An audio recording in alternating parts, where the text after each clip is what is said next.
Hello and welcome to DIACC Profiles in Identity Leadership.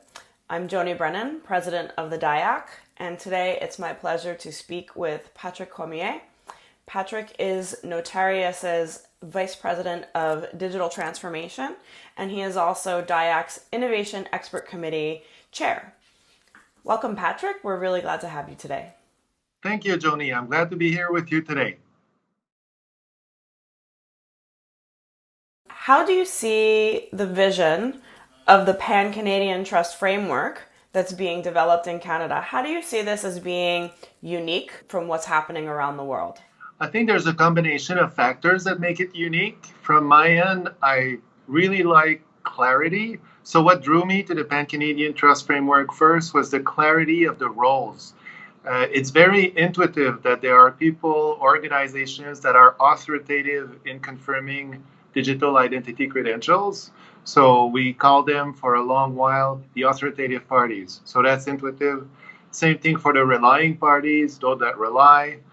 We can intuit that there will be an organization in the middle. So let's call them trusted ID digital processor, and then the subjects of identity. So right from the start, the Pan-Canadian Trust Framework identified those four roles in a very clear manner, and then immediately proceeded to state something very fundamental that underpins the PCTF, is that those roles are not performed within a single organization.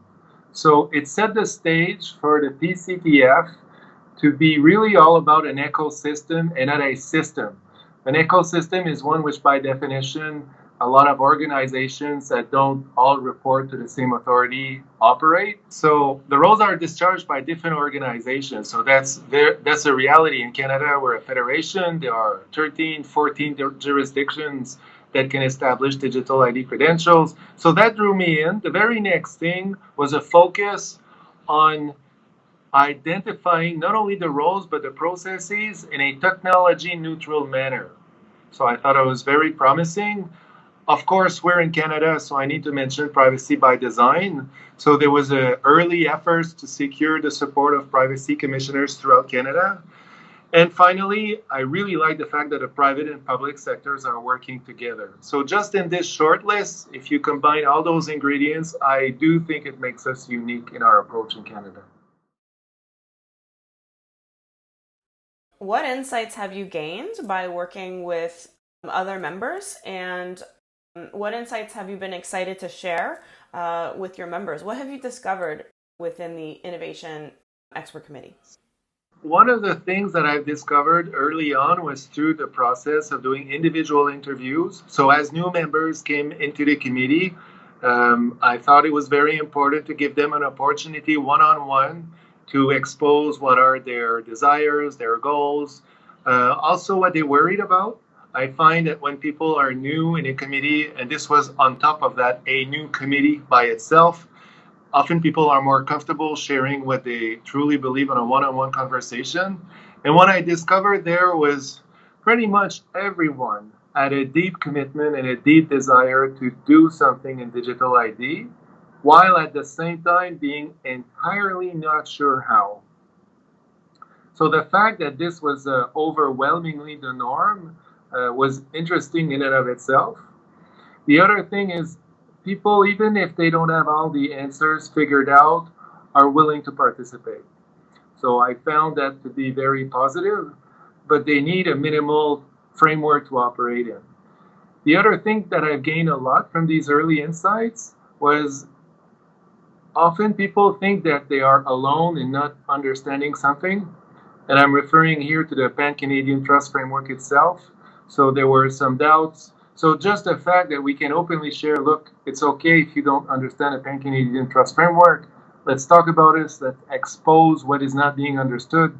And I understand that feedback in and of itself is useful to the Trust Framework Experts Committee and to DIACC itself. So it paints a picture of where the communications are maybe a priority, which area need to be better understood about the PCTF.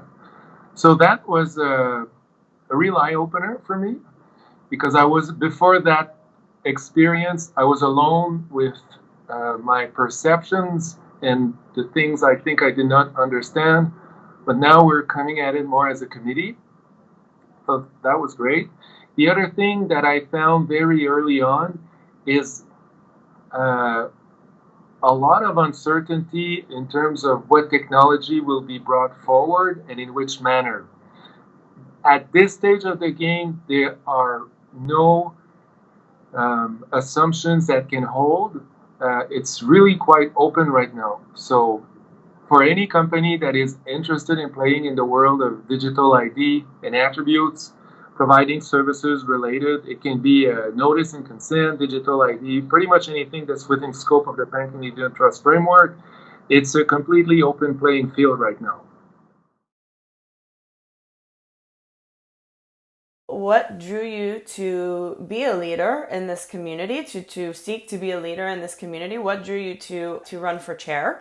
And also, the second part is, what advice would you give to people or organizations who are thinking about investing in identity or maybe thinking about joining the DIACC?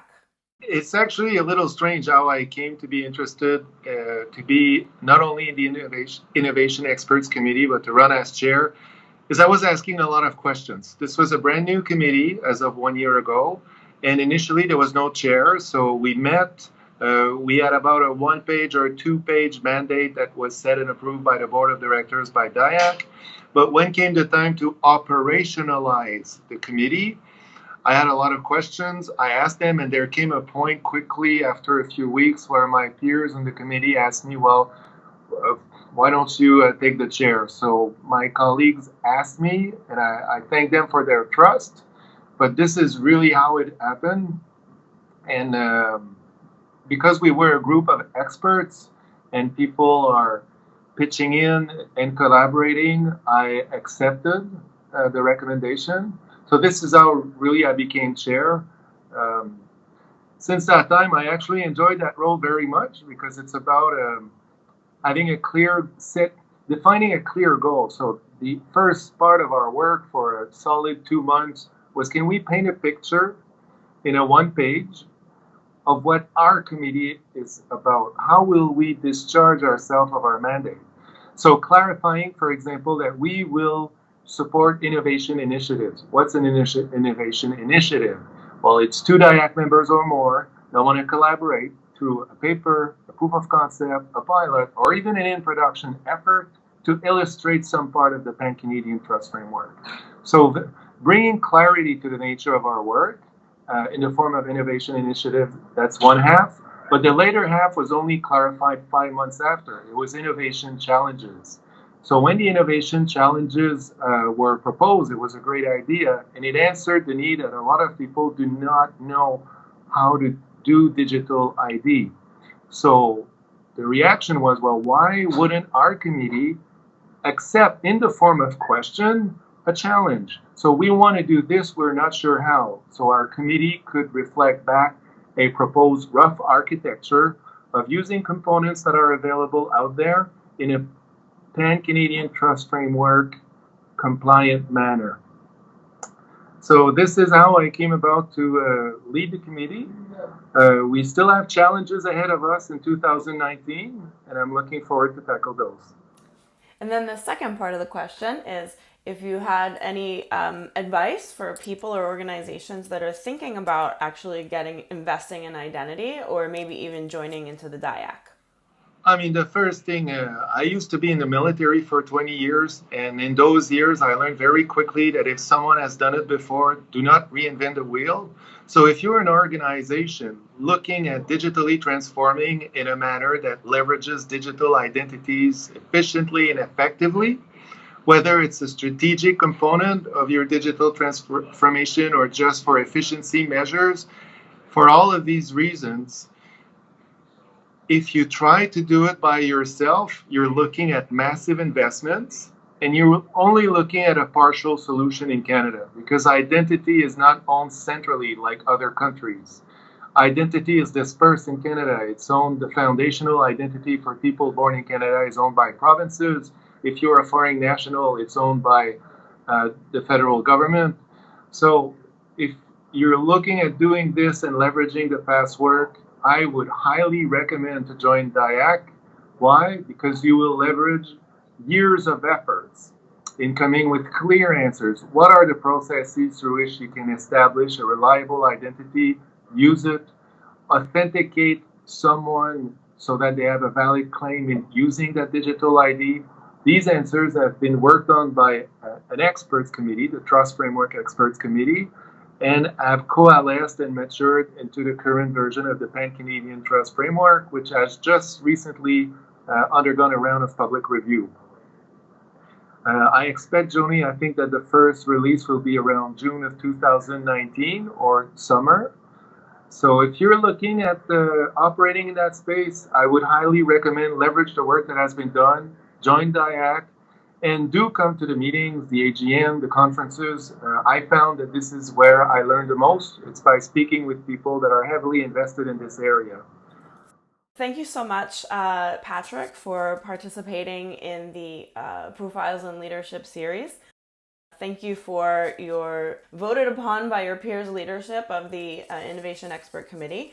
And thank you to Notarius for being one of the most very active and contributory members of the DIACC. So thanks for all you do, and we'll talk to you again soon.